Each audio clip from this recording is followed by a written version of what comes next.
Generally আমরা যেরকম পরোটা বানাই তার থেকে একটু অন্যরকম পরোটা বানালে দেখবে যেমন খেতেও ভালো লাগে, তেমনি একটা অন্যরকম স্বাদের আস্বাদ পাওয়া যায়। আমি আজকে বানিয়েছিলাম ওই দই দিয়ে পরোটা। যদি 1 কাপ দই নাও তাহলে 2 কাপ আটা বা ময়দা অবশ্যই নেবে। আমি 1 কাপ দইয়ের মধ্যে দিয়েছিলাম 1 চামচের একটু কম বেকিং পাউডার আর 1 চামচের 4 ভাগের 1 ভাগ বেকিং সোডা, আর দিয়েছিলাম পরিমাণ মতো নুন আর মিষ্টি। তারপর দইটাকে ভালোভাবে ফেটিয়ে নিয়েছিলাম।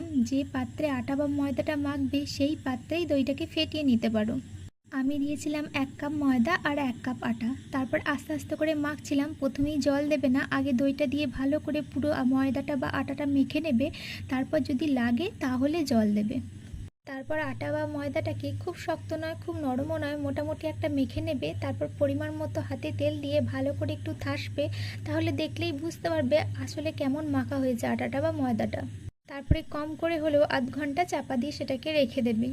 তারপর নিজেদের পরোটার সাইজ অনুযায়ী লেচি কেটে নিয়ে ভালো করে তেল ব্রাশ করে পরোটাগুলো বেলে নেবে, তবে খুব একটা পাতলা করবে না।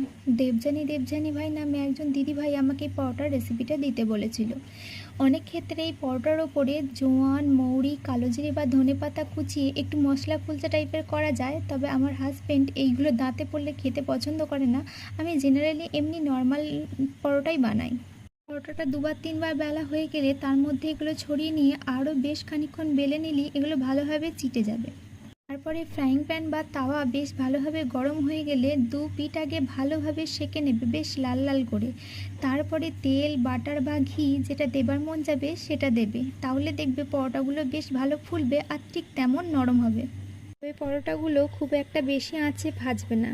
সবাই ভালো থেকো, সুস্থ থেকো, সাবধানে।